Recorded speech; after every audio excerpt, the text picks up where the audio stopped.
Thank you both. So we have three amazing practitioners here to bring us into our final session on building inclusive workplace cultures. When Samir and I were planning the conference this year, which started a year ago tomorrow, last year tomorrow, probably the biggest piece of input we got was to emphasize more the challenge of inclusivity, diversity, what Melissa will call belongingness.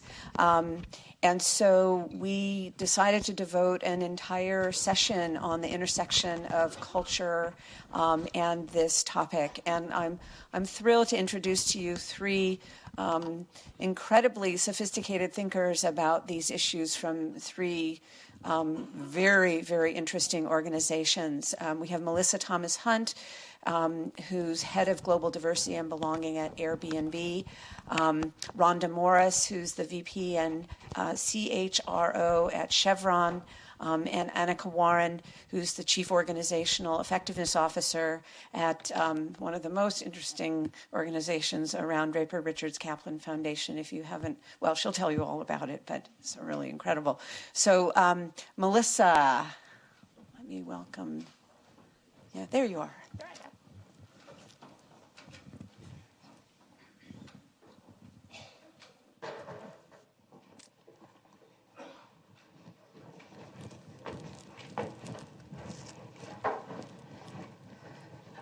Oops, I went too fast.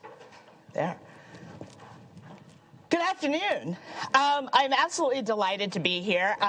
When Jenny introduced us as practitioners, I have a bit of not knowing what my identity is, because I've only truly been thoroughly immersed as a practitioner for the last 8 months. Prior to that, for 20 plus years, I was a business school professor doing research and teaching, and then gradually making that transition into doing more administrative work, but still in the educational realm. And then probably, and where is Michelle? So I have Michelle to thank for my transition. So she and I had been in a interrupting bias multi-round symposium over the course of a number of years, and I looked up in LinkedIn probably literally a year ago, and I see this message from Michelle that said, we're looking for someone to head up our diversity and belonging, and I know you're an academic, but thought you might consider talking to us. And so lo and behold, a year later, I talked to them and had many, many compelling conversations. And so I want to tell you a little bit about just who I work with and philosophy, a little bit more about Airbnb, and then the journey that I and my team have been on working in partnership with many of the people in the room. We actually have an Airbnb posse here today. If you're from Airbnb, raise your hands, please.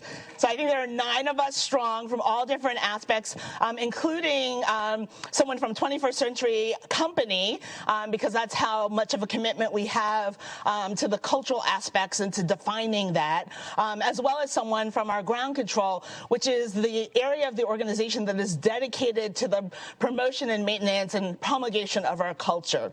So with that, I have pictures of my team members up here along with me. This is my formal diversity and belonging team, but we have many partners throughout the organization, in large part because this is relational work. Right? People, you don't get to move the needle unless people feel comfortable with you, and they have to feel comfortable before you're asking them to do something different.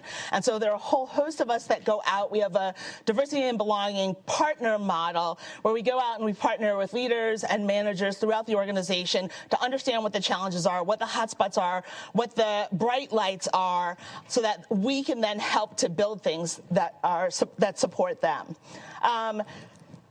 And so now I am sadly in the corporate arena, particularly in the tech industry. So, when I first started having the conversation, I had been a guest on Airbnb for actually probably 5 or 6 years. I loved the experience. I had traveled individually with my family members. I had put my older children in them for safekeeping. And I did not know that the mission was to create a world where anyone can belong anywhere. And as soon as I heard that, that became a really compelling proposition, because the work that I had done, particularly, well, in my own research, but then in academic administration, was to try and create an increasing sense of belonging for students, both undergraduate and graduate MBA students, for faculty members, and I like to tell students, faculty members are people too. We need to have a sense of belonging. And also for staff, who often are so overlooked, particularly in academic realms. And so to find an organization that had defined its mission in this way was incredibly compelling. So we currently have a presence in 191 countries, over 100,000 cities. We've had 500 million guests stay on the platform.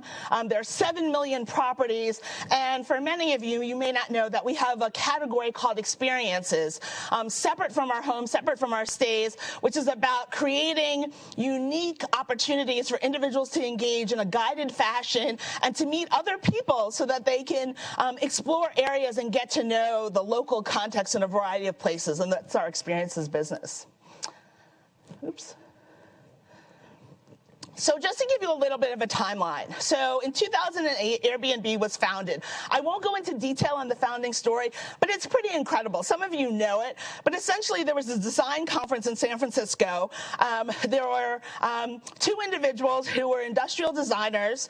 They had gone to the Rhode Island School of Design. They had separated post-graduation and found themselves living together in San Francisco. They recognized that all of the hotels had sold out in the city, and they decided to be entrepreneurial, and they thought, well, maybe we can house some people and make a little bit of money. And so they happened to have 3 air mattresses, and it's true, with a little bit of ingenuity and some help from a friend of one of theirs, a roommate of one of them, who is now the 3rd founder, they founded Air Bed and Breakfast. And they had 3 guests who came to stay with them. And through much persistence and a lot of resilience, that morphed into the company that we now know as Airbnb. The Balo is our symbol of belonging. It came into being in 2014. That was around the same time that we developed an articulated sense of our core values. If you pull any Airbnb employee, they'll tell you what the 4 core values are. In large part, that's because our interview process and onboarding is filled with core value interviews. It is inculcated into the culture of it. Up until a certain year, the founders were actually interviewing all of the people coming through. At the point at which they realized that that was no longer scalable, they recognized that there was something that they were searching for in the interview process, and they wanted a way of crystallizing and capturing that. And so that was the start of creating our core values. In 2016, the first director of diversity and belonging was hired. That came pretty close to the time when there was some research that came out about differences in acceptance rates on our platform. There was a lot of external publicity, and out of that, the company started to focus on anti-discrimination. So there's an anti-discrimination task force that engaged Eric Holder and other external constituencies to really get a sense of how could we, knowing that the discriminatory practices that in some instances were manifesting on our platform were not created on our platform. They were human beings bringing that onto the platform, but with the values and the mission of creating belonging anywhere, that we had to play a role in helping to mitigate that. The Anti-Discrimination Task Force was launched. We also had hashtag #WeAccept in the similar time frame to create an opportunity and a place for refugees to stay through the homes that we had on our platform. And we also instituted the diverse candidate slates, paralleling or emulating the Rooney Rule that came out of the NFL. In 2019, there was, we have a culture where our employees feel very empowered to write to the founders, our executive team members, and there were a group of individuals who felt that there were some disconnects in their experience and how we represented ourselves, and they wrote to our founders. And as a result of that, our CEO, Brian Chesky, made a number of diversity and belonging commitments in April. I said that I was coming on the same day that he made these commitments. I knew he had made commitments. I did not know that my name was associated with most of them. So fast forward about 4 weeks after that, the middle of May, I actually started in this role. Soon thereafter, and this was already in progress, a commitment had been made by our vice president of employee experience, our CHRO, that we were going to be increasingly transparent with the data that we shared with our employees. So there was this bold initiative, and we called it a roundtable, where we were going to review our employee engagement data, which we call, we do it twice a year, it's Murmur and Pulse. We were going to reveal our data, but the thing that we were going to do that was going to be different was that we were going to take different cuts of the data, and we were actually going to share the different subgroups. And so we looked at women globally versus men globally. We looked at some of our minority groups versus our white majority population, and in order to understand if, particularly along the dimension of sense of belonging, to see if what we were seeing as being generally high levels of belonging were consistent across these subgroup populations. We, at the same time, launched into a diversity and belonging task force, which was actually one of the commitments. We massaged and morphed that a little bit, and I'll tell you more about that. And we launched that in July in a sprint format. So 4 weeks, leveraged mostly out of our HR or employee experience function. So I'm going to talk a little bit, and I'm going to unpack what we did in the sprint, but I'm going to talk about some of the wins, and then I'll talk about some of the opportunities. So one of the huge wins that we have is that we have an executive team that is absolutely committed to advancing diversity and having a high level of sense of belonging for everyone. And that there is a renewed sense on focus on learning. Now, what I will say is, and we debated vigorously at the table where I was, sort of what the role or the possible role is of executives, CEOs, of presidents, of deans, of actually changing a culture or invigorating it. And what we absolutely have is that there's the commitment there. And sometimes you have the commitment, and other times you don't have the commitment. We had the commitment, but it wasn't really clear what the path was. How do we actually do this? How do we close the gaps? And how do we live internally up to our mission that we've set forth more broadly?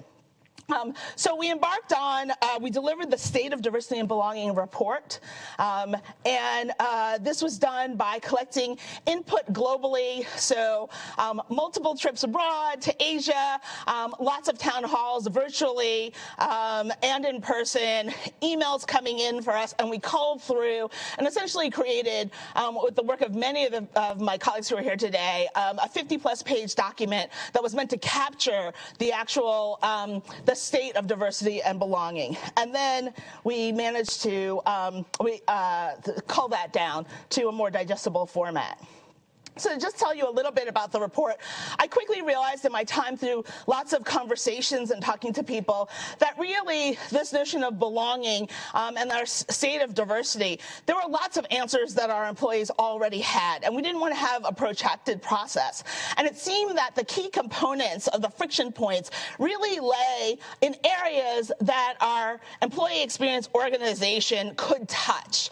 And so we largely staffed the sprint through our employee experience organization, and there were 4 buckets. The first one was exploring the employee the engagement experience and our culture, looking at professional development, particularly with the diversity and belonging lens. What did our evaluation and talent review processes look like? And then examining recruiting. Interestingly enough, originally recruiting would have been the first one, but because of our strong culture, we recognize that recruiting, as critical as it is is, particularly on the who comes in and how do we diversify our base of employees, but that the foundation of that was actually our culture. So we now start by talking about culture. So we know that people were drawn to Airbnb because of our mission of belonging. They want to be there, they believe in it, they believe in our core values, because we signal to them on their way into the organization that this is what we care about, and their values map onto those of the organization. However, particularly women and minorities have a divergence in the sense of belonging and experience that they are actually having. And so having been drawn to the company and having a lower sense of belonging, it becomes a disconnect for them. In the realm of professional development and diversity and belonging, we're actually fairly early adopters of unconscious bias training. Many of you know I have a perspective on unconscious bias training, but unconscious bias training and allyship. But that what we realized through this process was that we really hadn't localized it, considering the number of offices that we have outside of the United States, and that we really needed to expand the ways in which we talked about difference in those offerings that we actually had. In the realm of evaluation and talent, we have been really rigorous in thinking about our talent design practices, including performance management and specifically around blocking bias. But we realized that there are still gaps in the ways that people experience that process and also in the quality of feedback that's often delivered. We stumbled upon one particular quote where an individual at the company said that their manager was often so fearful of giving feedback that they thought, in instances where they thought they had given feedback, they weren't even aware that they had been on the receiving end of it, because it was given in a much more ambiguous form. So we realize that there's still opportunities to address some of the process inconsistencies that exist there, and more fine-grained in the criteria that we're using. And then finally, in the recruiting realm, I mentioned that in 2016, we had implemented diverse candidate slates. And our recruiting organization has scaled very quickly. We've been on a ramp up in hiring individuals.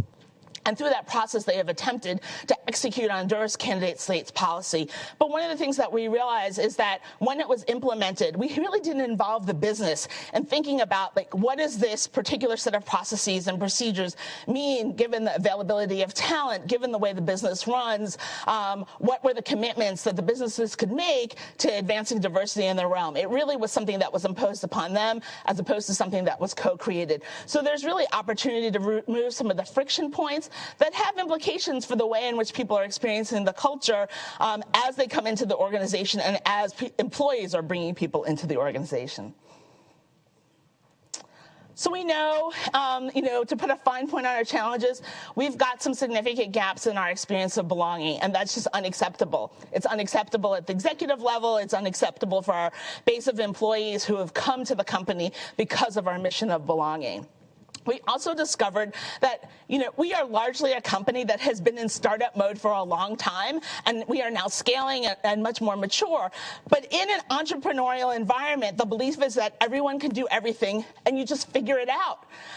And for those of us in the room, both on the practitioner side and on the scholar side, who are also delivering pedagogy, we know that we actually need to teach people how to be good people managers, and we did not have that ethos. And so now we are recognizing that we actually have to teach our people managers how to be better managers, and doing so will allow us to create experiences where individuals feel respected and valued and able to make a meaningful contribution, which is our articulation of what it actually means to have a high sense of belonging. In keeping with that, back in the beginning of October, we made the decision that we had no mandatory training, that we actually were going to institute Leading with Belonging, and we were going to create, and I never said the word mandatory, but we were going to create an expectation of participation for our people managers. And so we started rolling it out, and by the end of October, we had engaged over 50% of our leadership level individuals. We have taken it and delivered it in Asia and in EMEA region, and we are rolling it out. We're probably at about 40%. We're aiming to have a 90% completion rate by the end of 2020. And so with that, We know that we have leaders who are engaged. They have made commitments at the executive level. They've even raised their hands and said, we want to make higher level personal commitments. Please hold us accountable for that. And we've made a commitment that we're going to up-level the diversity and belonging skill set, capacity, and capabilities of our people managers. We also recognize that our enabling partners, particularly our talent partners who are very committed and skilled, the diversity and belonging team had not had the opportunity to work side by side, to coach, to support them in providing more capacity, more skills, more knowledge in the realm of diversity and belonging. And so we've made a very strong commitment that we're going to lock arms and work in partnership with our talent partners, because they're the ones who are actually coaching managers and leaders, and this becomes a way that we can disseminate better practices and an ability to foster a sense of belonging in the teams that they are managing. And we also recognize that there needs to be a steady cadence of communication. When people don't hear from us on the topic of diversity and belonging, they fill in the gaps. They perceive that there's an absence. We can't be in a system where we know we're working on it and we're waiting to tie it up in a pretty bow. As we have innovations or ideas, we have to promulgate those throughout the community so that they know that there is continued commitment, concern, and motive and action. To this point, when we rolled out the state of diversity and belonging, we made sure, even though we didn't roll out a full strategy, we rolled it out with a Q1 set of action steps, so they knew it wasn't that we had just identified the state of affairs and identified recommendations, but that we had a time frame in which we were going to execute on the first set of commitments. Thank you.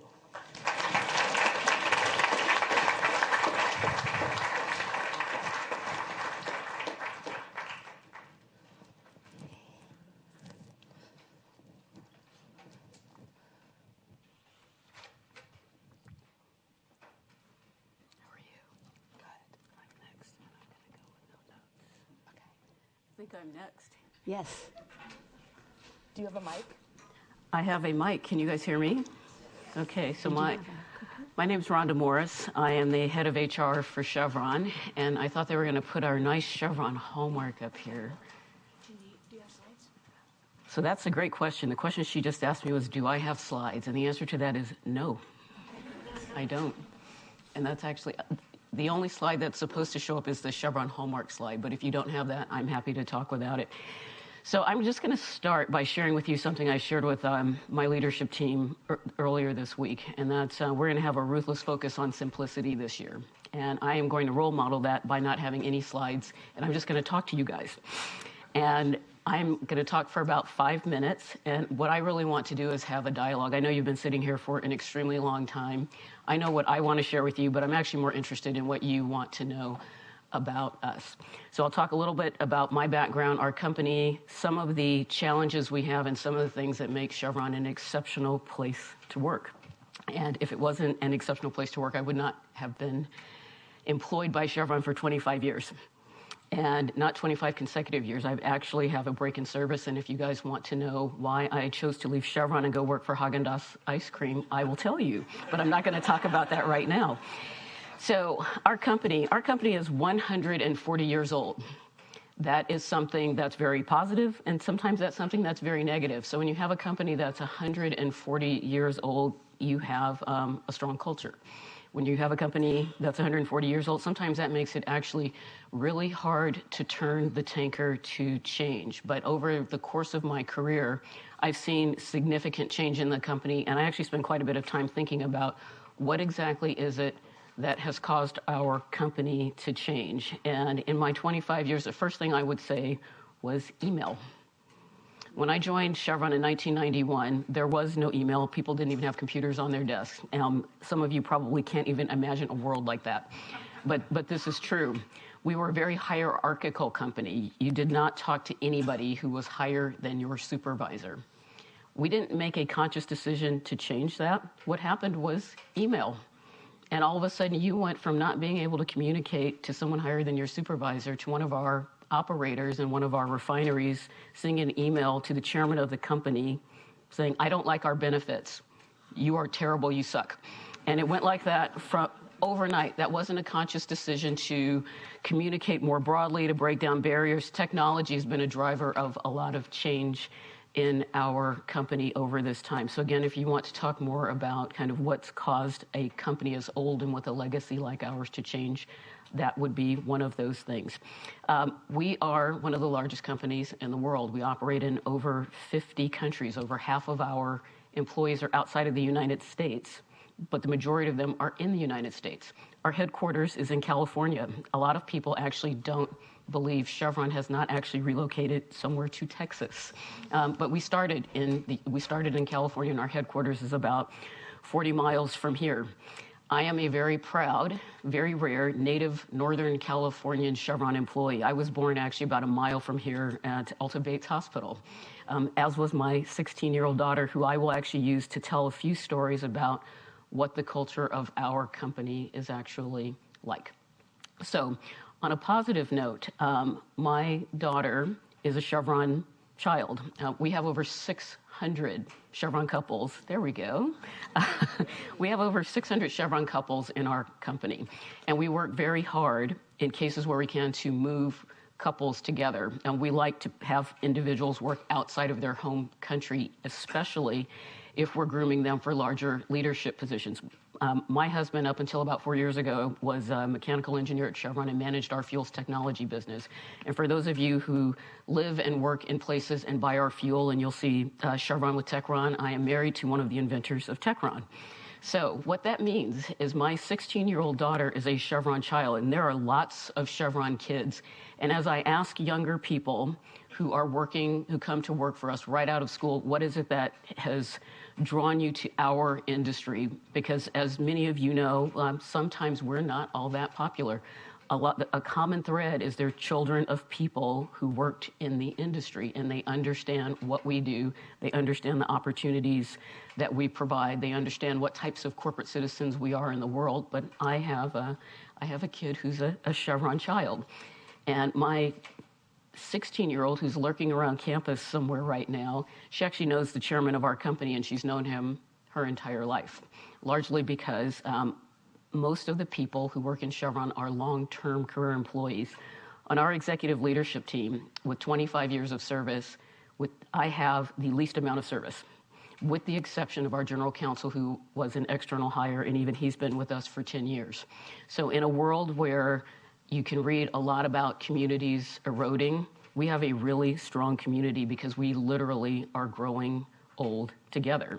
And it is actually extremely charming to watch your friends date, get married, have kids, watch the photos of the kids change as they grow up, watch the kids go to high school, go to college. We deal with aging parents, and we do all of these things together. So my story about my daughter will shift to something positive and something negative. So she calls, our chairman's Mike Wirth, she calls him Mr. Mike. She's called him Mr. Mike as long as she could talk. Last year, on Climate Change Day, she was surfing the internet and watching all of these images of Mr. Mike, somebody she now knows as the chairman of Chevron, but she's known so long, she can intellectually understand this person that she's known her whole life now has this really big job, and he's on TV sometimes. I came home, and she kept showing me all of these pictures of our chairman vilified with horns on his head and vampire pictures, and she looked at me and she said, Chevron needs to communicate to my generation in a more effective manner. And she's right. And I looked at her and I said, well, you can come to the office, get some of your friends, and if you guys want to have a constructive dialogue with us, not a shouting match, a constructive dialogue about the energy transition, you can make that happen.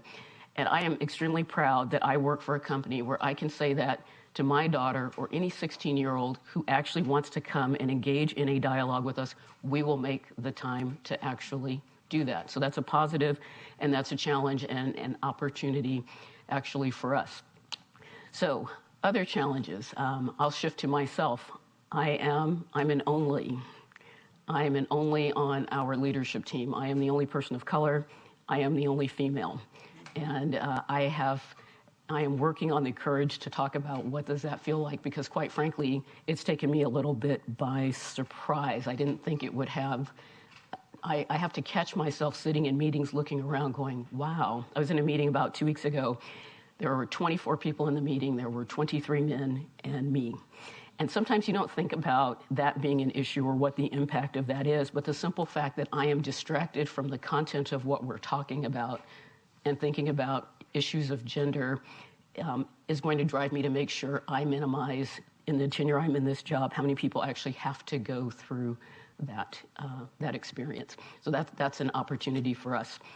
So given what I've just said, why have I worked here 25 years? We are one of the best corporate citizens in the world. This is not new. It's been important for us to be a good corporate citizen everywhere we operate in the world, almost since the inception of our company. One of our challenges is we really don't talk about that. We happen to be extremely humble, and in some respects, we're going to stop having to be as humble as we are if we want to continue to attract talent to come and work for us. Examples of things we do, and these are things I talk about when I talk to students on campus, because I'm finding some of the things that are important to millennials have been important values in our culture forever. One item would be volunteering. We have a website called Chevron Humankind. If you're looking for a volunteer activity, and it's primarily U.S. focused, you can find an activity to go and do a volunteer project with coworkers anywhere we operate, pretty much in the U.S. If you have a nonprofit you support, you can volunteer there, log hours, and every 20 hours you work, the company will send a check to the organization for $500. We have matching grants, and I thought most companies did this. Every U.S. payroll employee in Chevron has $10,000 every year we will match if you donate it. We never actually hit the cap, but again, things that we think, because most people stay at Chevron their entire careers, are normal and ordinary, I have been learning over time they're extraordinary. So I'm getting the 1-minute warning here, so I'm going to stop talking. And again, my interest is in really hearing from you, answering what questions you have and what you would all like to talk about. So thank you. Oh, and by the way, I'll explain why I'm wearing a scarf with Chevron on it. This is actually really cool. It was given to me yesterday. So when we have our Q&A, it's made by one of our Australian business unit employees who's an artist, and this is connected to a diversity event I went to yesterday. So thank you.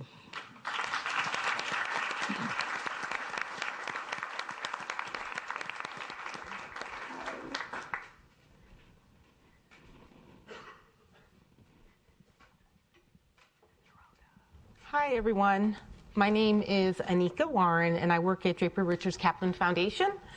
I'm just going to talk. We try to walk the talk, and that's what I'm going to try to do today, is just share quickly a little bit about who we are, how I got there, and I'll just deep dive a few things that are super active in the work I'm doing at DRK. So Draper Richards Kaplan Foundation, it's a global venture philanthropy foundation. We invest in early stage startups that are post-pilot, pre-scale, that are focused on tackling a massive world issue.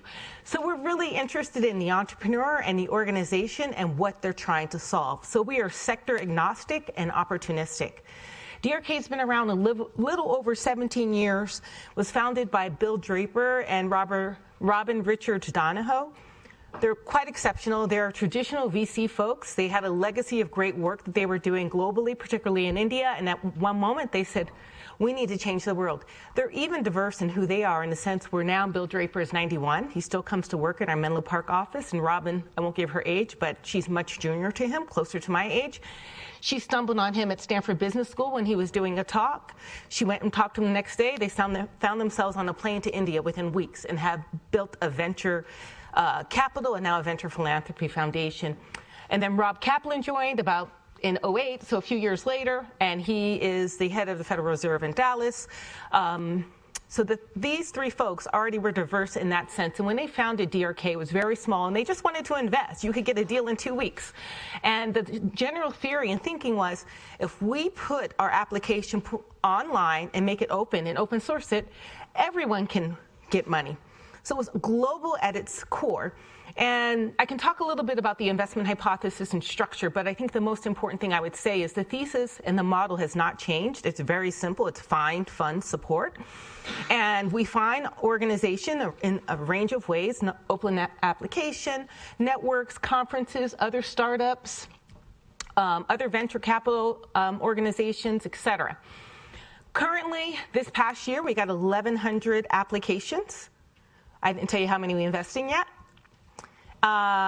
We say it's harder to get a funding from DRK than it is to get in Harvard, Stanford, Haas, et cetera. We invest in 20 organizations a year.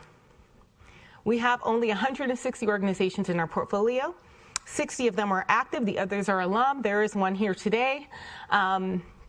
And our general thinking is we don't really care about the sector. We want to look at what is the solution you're trying to solve, whether it's education, hunger, food, agriculture, what have you.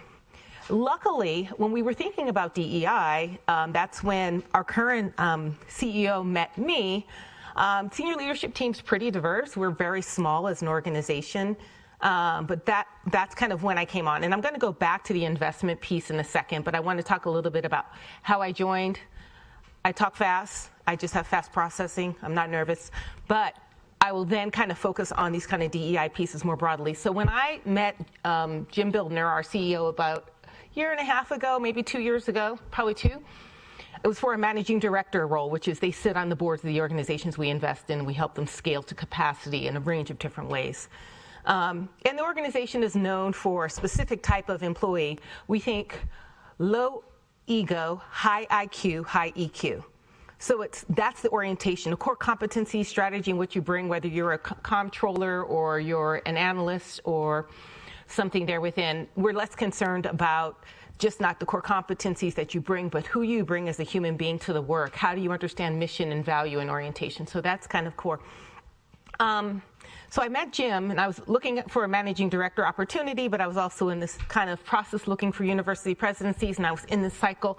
And they were like, you should talk to this guy. I'm like, okay, I'm not fixing my resume, though. He's just going to get what I got, right? He's at the airport. We're talking. He's reading through, and he's like, okay.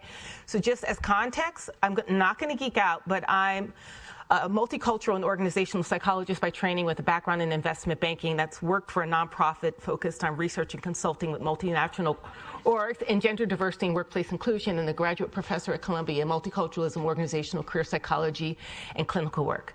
So he sees that. So he knows you could do talent, you can do numbers. He's like, I'm going to create a job for you. But if I do, you got to turn everything else down and tell me you want it right now.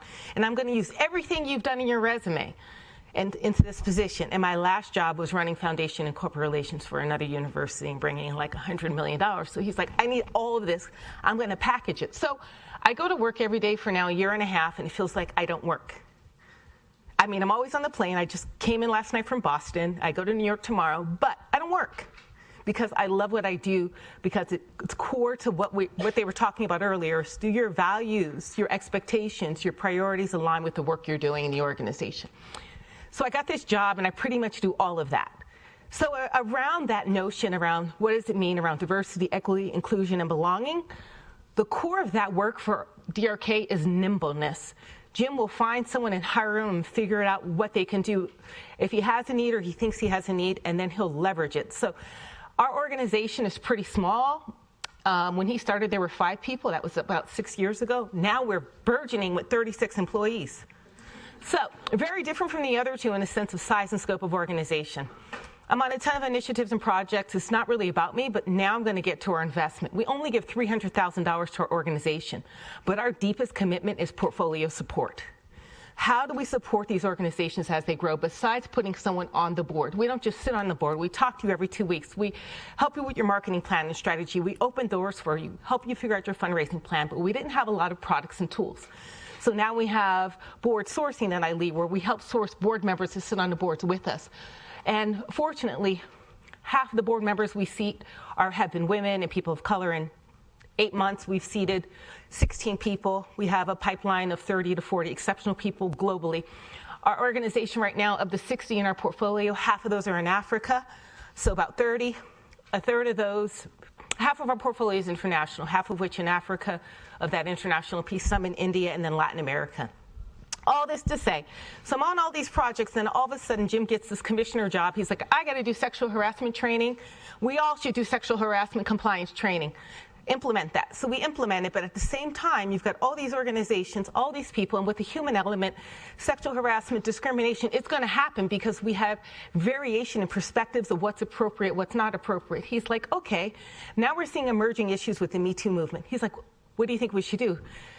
I'm like, I don't know. I think, the portfolio needs a lot of support. So we decide, here's the initiative.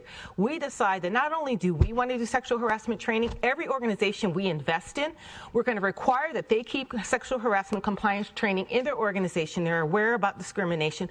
And we're going to pay for their senior leadership team to get the training in the first year. So now embed it nationally and globally. But while you're doing that, let's think, are their employee handbooks compliant? Do they include components around inclusion? Let's look at that. Why don't you look at that too? So in the last 2 months, I looked at 35 handbooks of our 60 companies from page 1 to page 90, and some of them to see what's happening around compliance, equity, inclusion. A lot of work. Simultaneously, back to pipeline. Remember that open source plan that we originally had? Anyone can apply. Well, we got lucky. Why? Because when we look back at our data, about 40% of our organizations were run by female founders. And if you know anything about fundraising and VC funding, women and people of color have very difficulty finding funding, and especially early stage startups that are mission driven. So we're doing pretty well there, about 35% people of color, so some blend there within of women and people of color, some are couples. So we're like, we're doing good, but there's no intentionality. But what did the data really tell us? The data aren't so good, because when we look at what's coming in the door, you would think we'd have an even higher percentage. 2 initiatives of many that we're working on. One is around that. So the reason I brought that up is my colleagues, I was in our San Francisco office, a company was pitching to us this morning, and they're like, what are you talking about? And I'm like, I'm talking about inclusive workplaces.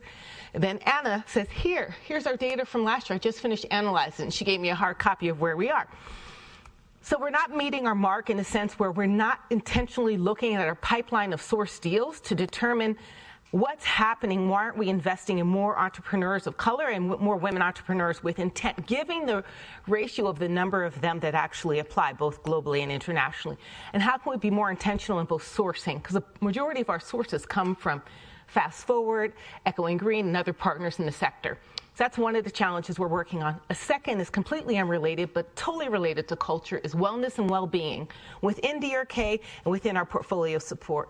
So right now, we have a ton of other initiatives in DEIB, diversity, equity, inclusion, belonging.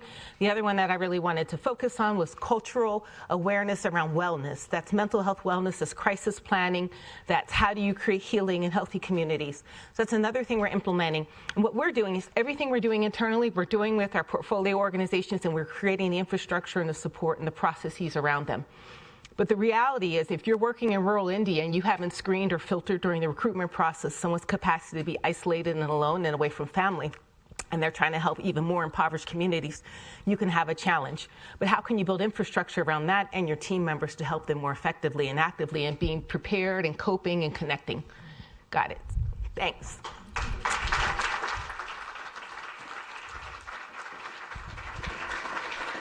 I'm going to invite you back up. Okay, I'll wait. Thank you. If I could invite our 3 speakers back up.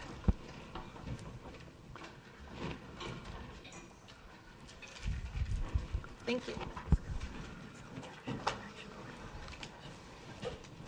Hi, how you doing?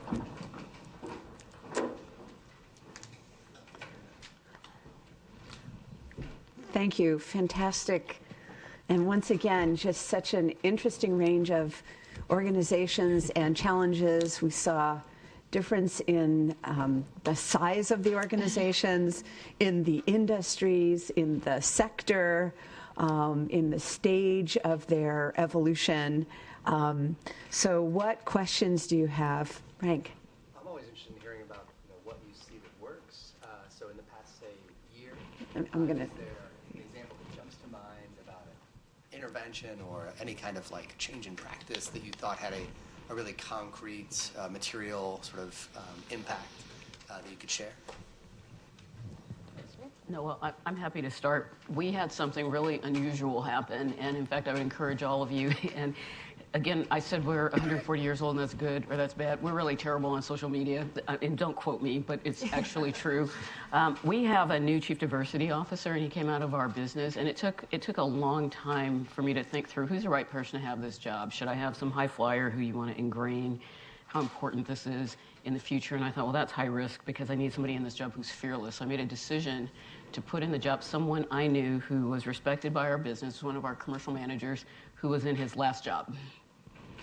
And if you think about that, he has no risk in anything he does. So one of the most effective actions he took to really open up a dialogue about conversations at our heart, he writes a blog once a month, and he picks a variety of different topics. And one of his blogs, and again, we're an energy company, we're pretty conservative, so kind of keep that in the back of your mind. One of his blog post was about transgender individuals. There's never been anything written in Chevron about specifically transgender individuals, not gay and lesbian employees or individuals, because we've supported gay and lesbian employees for decades, but we've never had discussions about transgender employees. He posts this on our internal social media, and people have become pretty vocal of, you know, this is inappropriate content. Thank you for bringing this up. And what that's done is it's allowed people to feel really comfortable saying, I don't really like this, or question things they don't necessarily know about. On, I think it was Monday of last week, he sent out the most popular message in his tenure in this job, and it was about hair. It was about, and the way it was written, it touched everyone. It was about black women straightening their hair. It was about white women with curly hair straightening their hair. It was about someone who's sick, who wears a turban, who can't cut their hair, and being told, you should cut your hair if you want to advance in the company, or how do you handle how people type their beards, dyeing your hair, losing your hair. The way he wrote it, it touched everybody in the company. It took off like wildfire. Our employees were saying, this needs to be posted externally. And so it's on Facebook, it's on LinkedIn. If you want to find it, go to the Chevron site. It's I am not my hair. And so it's how do you have someone kind of push in a constructive way, having a courageous conversation that fits in the culture of your company. So you have to do it the right way. Does that answer your question? Yeah, so I would say, so I love this notion of a constant cadence of communicating and seeding things that are slightly provocative and meant to move forward. I would say more broadly, there are lots of times when organizations decide that they're going to adopt practices, or they're going to have a diverse array of speakers, and they're, you know, this program over here or this workshop. I think the fundamental disconnect and the thing that's a drag on moving forward is that we're not interrogating our actual practices. Like, what are the policies, and then how are they actually manifesting on the ground, and what are where are those disconnects? And when you understand how they're actually taking place, then you begin to know how to interrupt that. And so that's not particularly sexy, right? It's slow, methodical work. It takes talking to a lot of people. You take in information, you test it back, you try some things, but that's really the way to make it sustainable. And that's the type of approach that we're now taking.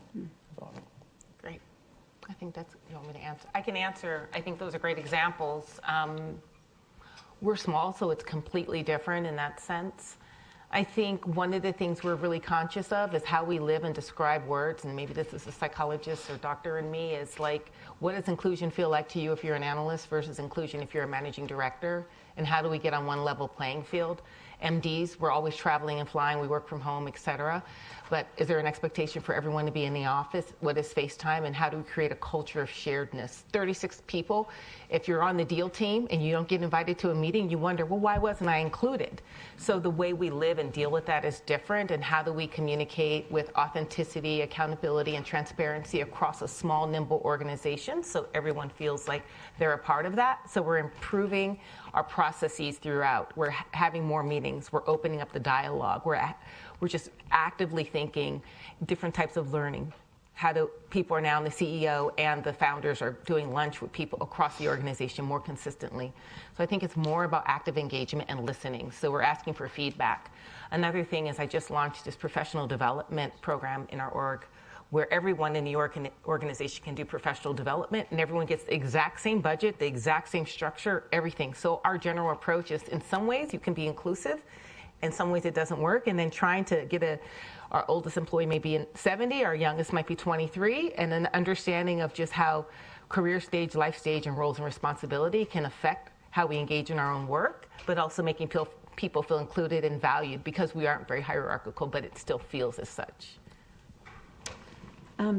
There's a question here that I think comes from the sort of science of unconscious bias. Oh, yeah. And people are wanting to know whether it works or not. What's your take on unconscious bias and how you've deployed it or not throughout your organization, to what end? I think you should take that because you brought it up. I brought it up.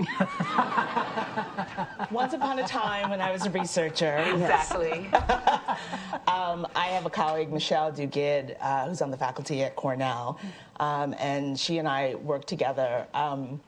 This work actually came from, we were sitting in a talk, I was actually out here at another university, and I was listening to a talk about descriptive norms. And the notion of descriptive norms is that we tend to do the things that other people do, and the more close those individuals are as reference, the more likely we are to do it. And so there's some work that's been done by Bob Cialdini and some of his students who are now faculty members about those descriptive norms and the way it drives our energy-saving behaviors, our picking up of litter or not in national parks, et cetera. And I started to think about the fact that there were many researchers who were studying and had been studying stereotyping and unconscious bias, and the net of that was that we're all biased, right? We all stereotype. And I all of a sudden had this sense of, we've just invoked this descriptive norm. We've told people that the thing that other people are is that they engage in stereotyping behaviors. And so, and that is absolutely true. We are all biased.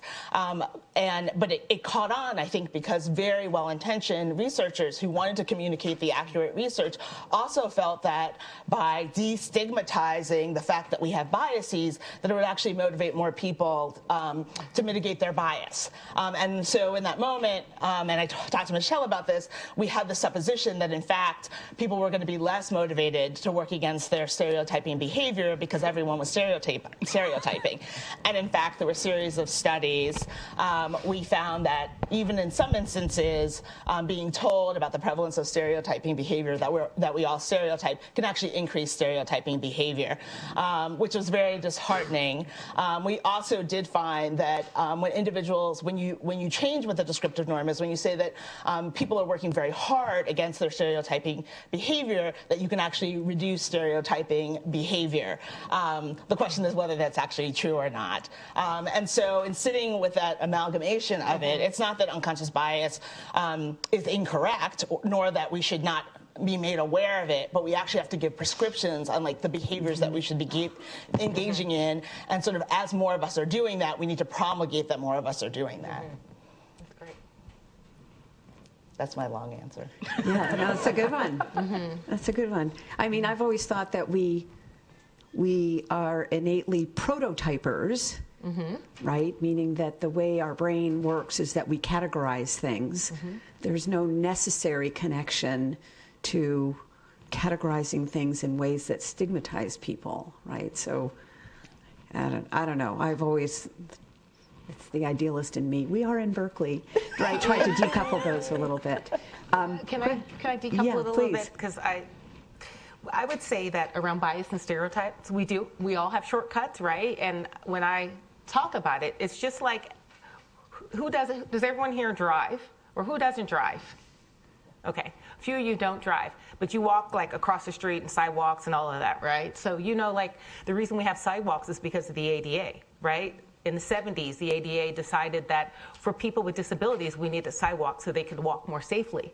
Okay, so keep that as context, because when we think about shortcuts and bias, to your point, because we are in Berkeley, what I would say is, okay, we all have an assumption. If you see a red light, what does that mean? Stop. And green means? Go. What do you do with yellow? Slow down. Run we faster. all do something different. Yeah. Some people go fast, faster. some people go slow, Right.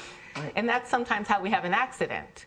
But we have been trained and conditioned to do certain things when we're driving about what the rules of the road are. And many people assume, oh, everyone's going to do the same thing, but everyone doesn't do the same thing. And then you have road rage and frustration. And I'm simplifying it, not because I don't want to get into the empirical data, but because I want to make the realness is it's not just about the shortcuts we take about someone that are natural projections. You're projecting probably who I am, you probably assumed, or you think I identify with she pronouns, that I'm a woman, right?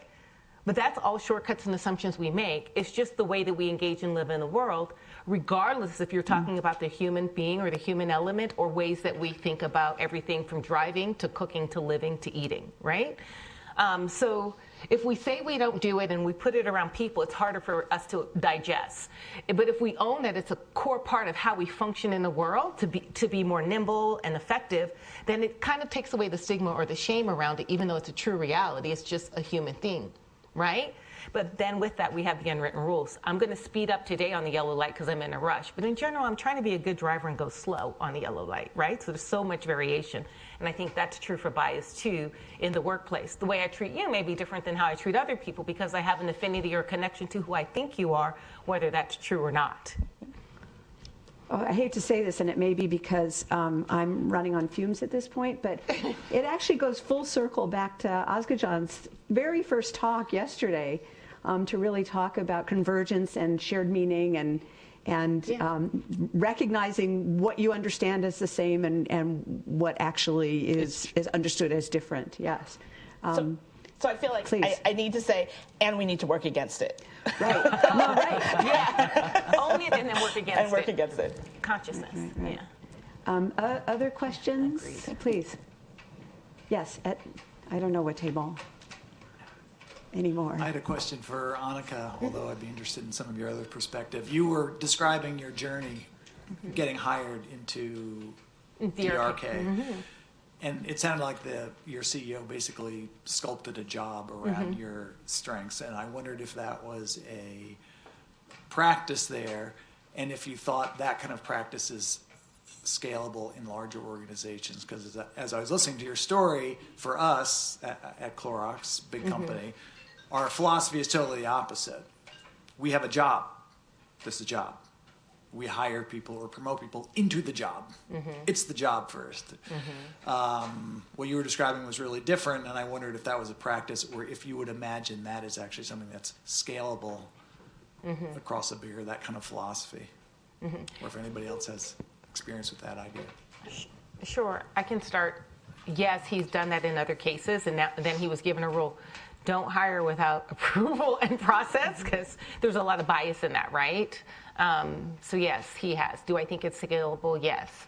I think there's a nimbleness, and we can get into, because you work in HR to some extent in diversity, to how do we think about role and function and responsibility, and how do we recruit with a job description, and how do we remain flexible enough to see a candidate and say, okay, so we thought we were looking for this, but look at this set of core competencies. I've worked at very large organizations, from Charles Schwab to the Gap, and with them as well. And I would say in most places that I've worked, we've always been nimble and fluid in our perception of how we look at candidates and created some diversity. So I do think it's scalable, but I think it goes to culture, and I think it goes to both the written rules and then the unwritten rules that we live by. So my answer to your question is yes, but there has to be some structure, process, and consciousness around it. Some jobs, not so. Some sectors or industries, not so. Others, I believe. That's my take. So, well, I'm happy to go next because we're similar to Clorox in terms of being an established, larger organization. We're changing. So on Monday of this week, we had somebody start in Houston, who's the first person I've hired in my 25 years, who was interviewed for a specific role, and we hired him for a job that didn't exist because we knew he was really smart and he could add value, and his sole focus will be on the future of work. Excellent. And that's something that's on top of mind for our CEO, for the HR function, for all of our leaders, and we keep talking about it and talking about it. We thought, wow, here's this pretty much genius, young, smart, energetic person who impressed every leader he met within the company. Excellent. And because of the intellect he exhibited as he was going through the interview process. Not one person, I did not say, oh, can we do this? And part of it in companies like ours, we have rules for everything and processes for everything. And, people think if you don't follow the process or you break the rule, something really bad is going to happen to you. I just hired him. And we actually made an offer, and then we were like, oh my God, we have to put together what his work scope is, and he was open to doing that. We were open to offering him the job, and guess what? Everybody was like, thank you, this is fantastic. So as the world changes, one of the challenges I think we have is everything's changing so fast, there are no norms anymore. And so one of the challenges that I have is we do salary surveys. We know you have this job, we should pay you this much money. Well, when you're on round 4 of offering somebody a job within what the range says you're supposed to pay them, and then you can't get them, something's wrong. And so the traditional ways we've looked at work, the traditional ways we've looked at paying people, those are all they're going to have to they will be challenged, and I think they will have to change. It's incredible to stumble upon people who are truly unique and have a vast array of skills, and that there's got to be a place in the organization where they can add value and sort of promote it forward. I think I'm spending a lot of time helping hiring managers and recruiters to actually look at the criteria that's been articulated and to see whether that criteria is actually what is needed in order to do the job. Because sometimes we put down criteria and it narrows the field of individuals who are perceived as being qualified, and often narrows the diversity of that field, when if we opened it up more and considered the actual job, we could have a broader array of individuals. And then my other challenge is, once we've articulated the criteria, presuming that they map onto the actual job, actually measuring all of the candidates that come through against the same criteria so that we actually have a reasonably level playing field. Yeah, that's great. So I think we are going to leave it there, which is sort of throwing down the gauntlet to the future of work. It sounds like a topic for next year's conference. Please don't move. Please join me in thanking our wonderful panelists. And hang on one second.